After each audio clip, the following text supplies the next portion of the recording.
You boys be quiet down there! The Super NES Classic Mini was announced for this September, and it's going to feature a never-before-released game, Star Fox 2. I've been planning to make a video about Star Fox 2 all along, so in light of this announcement, there's no better time to talk about this forgotten gem. Luckily, I've already made a repro cartridge of this game, so I won't have to wait until September to show you what Star Fox 2 is all about. I made this cartridge just for fun, and my own use. I'm definitely not in the business of making these cartridges for others. Star Fox 2 was originally planned for release in 1995. Like the first game, it was a collaboration between Nintendo and British developer Argonaut Software, although only one member from Argonaut worked on Star Fox 2. The game ran on the Super FX2 chip, an upgraded version of the Super FX chip, which Argonaut developed for the first game. Although the game was fully completed, because of competition from the Sony PlayStation and Sega Saturn, along with the impending release of the Nintendo 64, Nintendo decided not to release Star Fox 2. Star Fox 2 running on the old 16-bit hardware simply looked too dated next to the new competition. In fact, Mario creator Shigeru Miyamoto himself may have had a hand in the ultimate decision. It wasn't long before Star Fox 64 was announced instead, which features some concepts from the unreleased Star Fox 2. I understand why Nintendo made this decision as a business, but as a gamer I can't help but think of this as a loss. The N64 was still a year away, and the fact that this game is running on the Super Nintendo still blows me away. Graphically, the game has some minor improvements over the first, such as more polygons, including texture map polygons in a few places. A prototype ROM of the game was leaked online back in 1999. This version was mostly finished, but included debug code. In 2004, a well-known fan translation group known as Eon Genesis released their patch for the game, which translates the game into English and removes the debug features. Since 2004, this has been the best version of the game available. And let's face it, we were damn lucky to get it. If the beta version hadn't been leaked, we may never have gotten to play this game at all. And the beta appears complete, or damn close to it. Someone just playing the patched version of the game without any knowledge or backstory would never even realize that this is an unreleased game. The full story mode, including all graphics, music, and an ending are here. However, we now know that this version, supposedly, still isn't the definitive final version of the game. In a 2015 interview, Dylan Cuthbert from Argonaut Software, who worked on both games, stated, "There are a few ROMs on the net in various conditions, but the ones I checked out are all old and they don't have the randomizing, roguelike stuff working or all the encounters in place, so you don't really get the feel of the game we were making." This was sad to hear for those of us who thought we'd never see an official release of this game. Haha, your repro card is still not the real game. Not that it's Cuthbert's fault. In fact, he wanted to see the game released as much as anyone. Sadly, already a lot of repro cards have been sold into the wild that will never be updated to the complete version of the game. This supposedly inferior version will be around forever. Because Nintendo waited so long to release it, now some people may only ever experience the inferior version of their product. Let this be a lesson to game companies who neglect to release their products.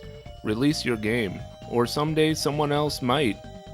It has been speculated that licensing issues with Argonaut have made a modern release of Star Fox 2 tricky, but hey, Earthbound finally made its way to the Virtual Console, so anything is possible. It seems Nintendo may finally be listening to its fans by releasing this game. When the SNES Mini is released, we'll finally be able to play a complete version of this game using the unit's emulation. Apparently, SNES Mini owners will be able to unlock Star Fox 2 by completing the first level of Star Fox 1. All of the footage shown in this video is from the patched beta version, running on a real one-chip SNES in all of its RGB glory. I bought this cartridge sticker from someone on eBay. It features a fairly generic version of the Star Fox 2 logo. It doesn't quite look like the box art that was featured at the 1995 Consumer Electronics Show. I'm kind of hoping that when the SNES Classic gets released that Nintendo will give us official cover art for the game. If that happens, I may even consider replacing this sticker with an updated one.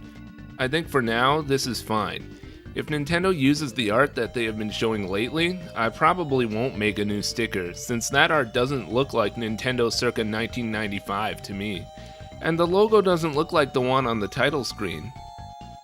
So let's open this thing up and see what's in here. I just want to preface this by saying you don't need to butcher an SNES game to do this anymore. The emulation of the SNES Classic will likely be very good, if the original NES Classic is anything to go by, and it will undoubtedly be more reliable than my cart. I also wouldn't be surprised to see the game make its way to the Virtual Console after this release. I only made this cartridge because Super FX games still aren't supported by any flash carts, but that is very likely to change in the future. Save a vintage game cartridge. Don't do what I did unless you absolutely must.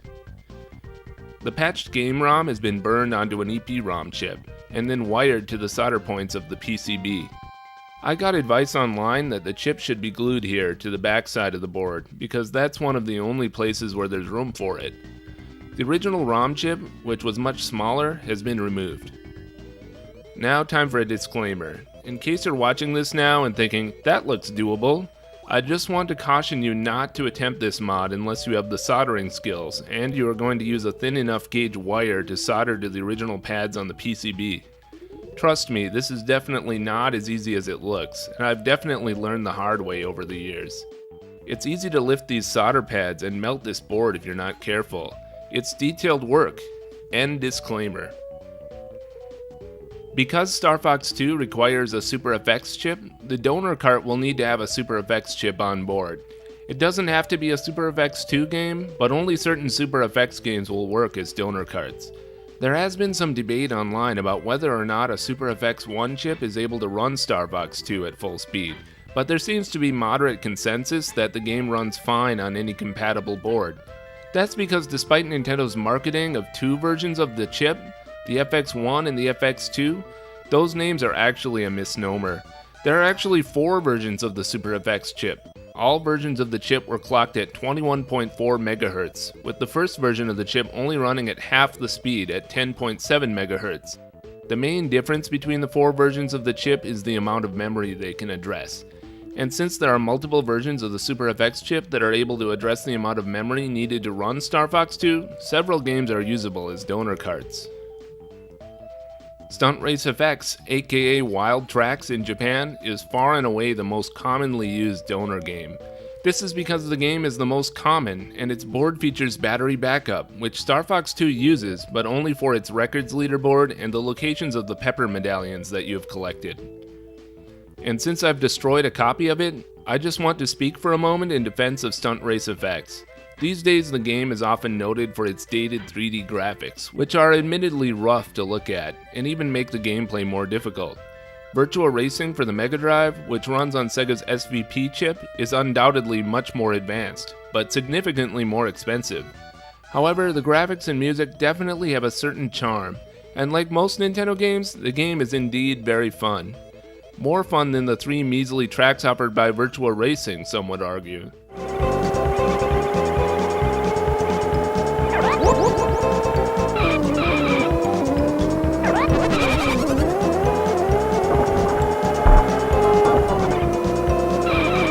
Unfortunately, Nintendo seems to have forgotten Stunt Race Fx.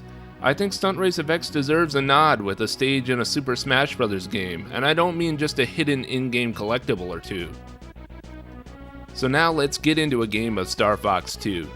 It has long been speculated that some features have been removed from this screen, including training and an options screen. Indeed, a sound test from the leaked beta has already been removed by the patch, and the versus mode from the earlier alpha version that was leaked is also not here. It will be interesting to see what's available on the menu of the official version. You are able to select from 2 of 6 pilots available in this game. The 2 female characters, Miyu and Faye, are new, and were never seen again after this game was made. But unlike the first game, don't expect to see your partner flying around as you play. Although you are able to switch between your 2 pilots on the map screen by pressing select, the gameplay itself is strictly a solo experience. Unlike the first game, which had you progress through a choice of 3 different progressions of linear stages, Star Fox 2 changes things up with an overworld map that you are allowed to move freely around on, adding tons of new strategy elements. The goal is to protect your planet in the lower left corner of the screen from an onslaught of attacks from Andross, who is stationed on the upper right corner of the screen. When your planet gets to 100% damage, the game is over. You can also get game over if both of your pilots are downed, effectively giving you 2 lives. Compared to the first game, which was a more standard shoot 'em up, Star Fox 2 has a crosshair on the screen at all times to aim your shots, and there's now a charge shot you can build by holding down the fire button. The charge shot is your primary weapon in this game. The planets on the map do represent proper stages, but unlike the first game, which features forced camera movement that keeps you on a linear path through stages, here you are able to fly around freely throughout the game. The planet stages feature minor puzzle elements to solve before being granted entrance to the main base and destroying it. By pressing select, your R-Wing can now transform into a ground-walking vehicle. In this mode, the R and L shoulder buttons turn the camera, changing the direction your vehicle is facing.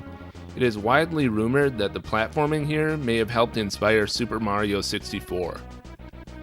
Expect to spend a lot of time outside of the stages though, in mini encounters, destroying groups of missiles, or in dogfights with the game's several boss characters. The map also features carrier ships that will need to be destroyed as soon as possible before they activate their planet cannons, which will deal major damage to the planet.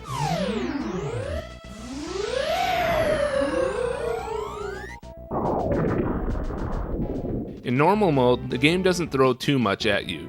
You will need to stop and take time to destroy the missiles and carriers, but it's not too bad. The bosses will fight you occasionally, but it comes at a manageable pace. I would actually call the normal mode the game's easy mode. You don't even need to play most of the game's stages to finish normal mode.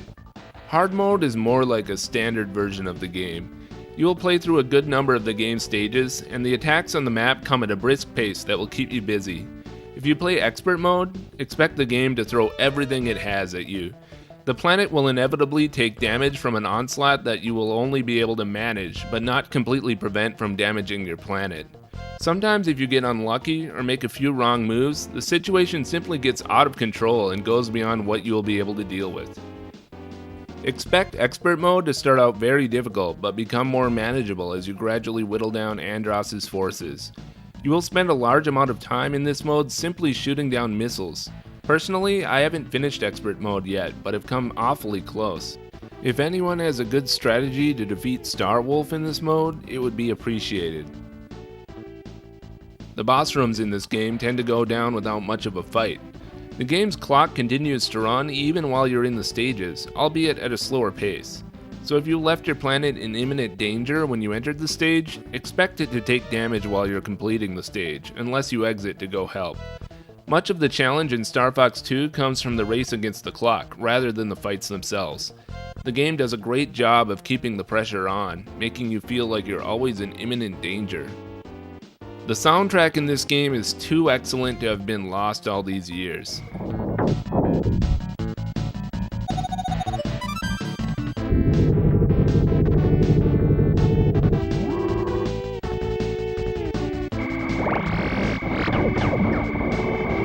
There are a ton of different music tracks in this game. Each planet has its own theme, and slightly different variations of the theme play as the stages progress.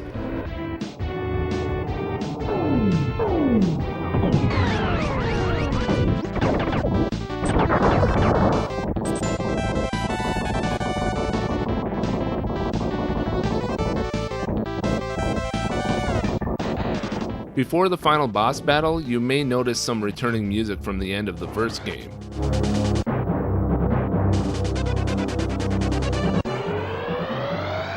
I have to give them props. They easily could have just made new versions of the main theme from the first game, but Star Fox 2 has its own new main theme, which, like in the first game, is used throughout the game.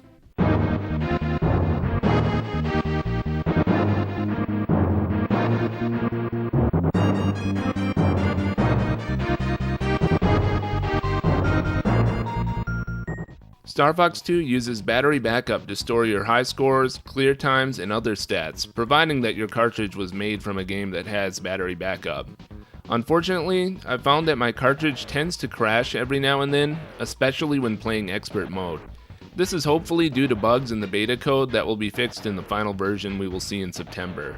The biggest issue is that I've found whenever my game crashes, it clears out all of my backup memory.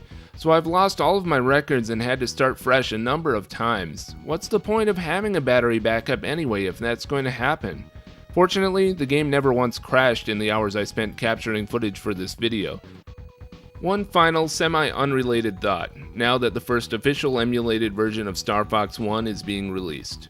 When I pop Star Fox 1 into an SNES, I'm taken right back to 1993, and I remember just how groundbreaking it was. I can still remember how unheard of the graphics were. I remember how the whole mood of the game made us feel like we had suddenly stepped into the future.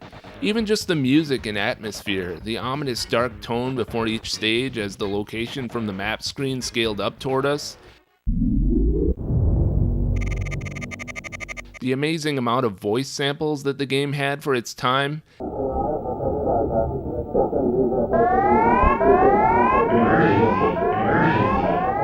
That sound of the R-Wing as it flew, the way the SNES sound chip would bend the pitch of that PCM sample, similar to the engine noises in F-Zero.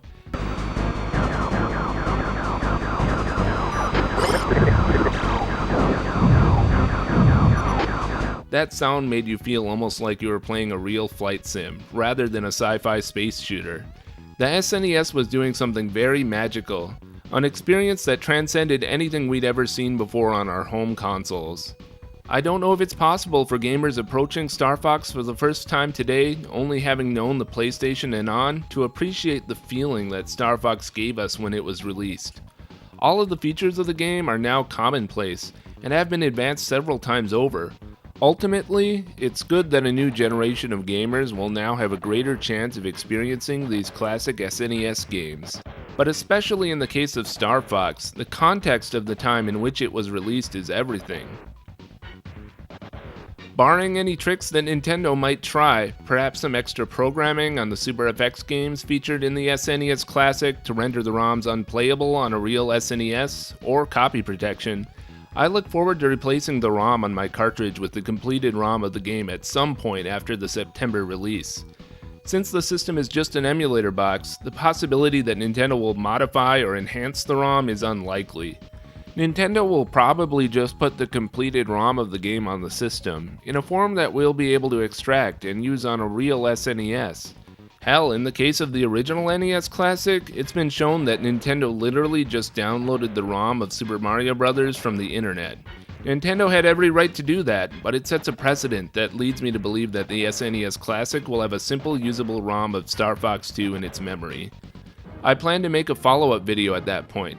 In the meantime, please support the release of this game by doing your best to secure your SNES Classic.